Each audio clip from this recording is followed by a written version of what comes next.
can. Apologize the wind if it's coming across. I haven't checked it out much, but it seems like it's going to make some noise. If I can hear it whistling through the rafters and the woods and all the stuff, it's probably going to come across the video a little bit. Just finishing up around this window. Going to put the sill plate in and the 2 jacks.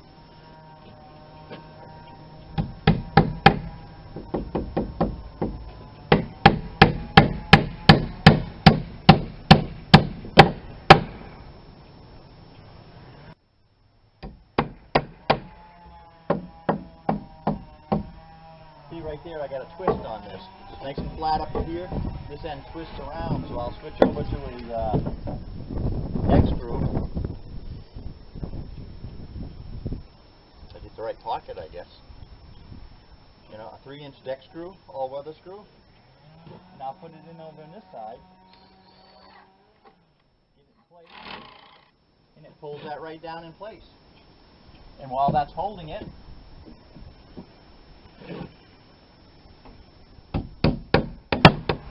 that's how it's done.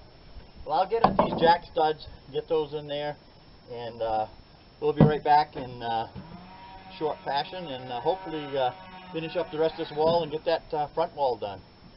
So we'll catch you in a little bit. Alright, we're going to start laying out this front wall. I wanted to mention earlier too, I keep forgetting about it. A lot of this stuff I'm explaining to you isn't for the average guy out there that already knows a little bit about carpentry and studding and laying out walls and whatnot. This is more or less for the average homeowner that wants to do a little building on his own, doesn't want to put out a lot of money for labor and whatnot.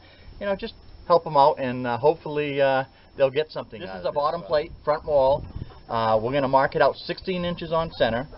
How you do that is the tape is marked out in red, usually 16, 32, 48, and so on down the line. Well, Big Mama, did you need the help over here? I could help. Come on, hold that tape over there. Let's go. Oh my God.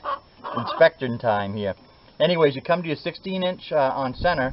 Now, 2x4 is, which would be your studs, is 1.5 inches thick. So if you lay that on the 16 center, you come over 3/4 of an inch, which is half the width of a 2x4, and make a little a little line. Excuse me. Okay, and right next to it, make an X on the right-hand side.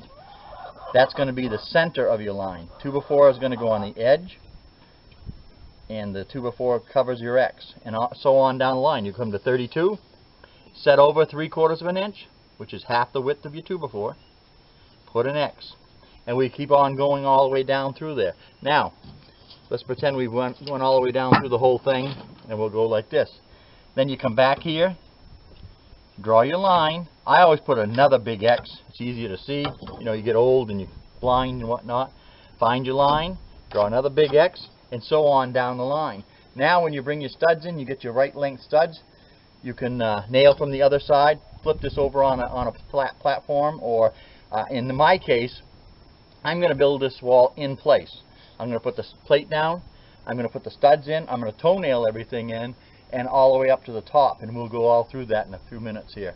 So I hope that explains a little bit about studding, and as we go, we'll explain some more other stuff, and we'll also I'll throw in a segment on there, some basic hand tools and power tools that the average homeowner probably should have and is quite capable of using, and make things a lot easier on their homestead, or even if you have an apartment. You know, a few of these tools really help. But anyways, we'll get back at you and cut a few studs up and start setting this wall up. All right, we're back again. We have our bottom plates all fixed up, 16 on center, all marked. Now we run a reference line of a stud up and down to figure out how high our wall is going to be, which is right there. Got that all plumbed and level, and we ran a tape measure from the bottom of the rafter all the way to the bottom of the deck of the floor, and we got our measurement.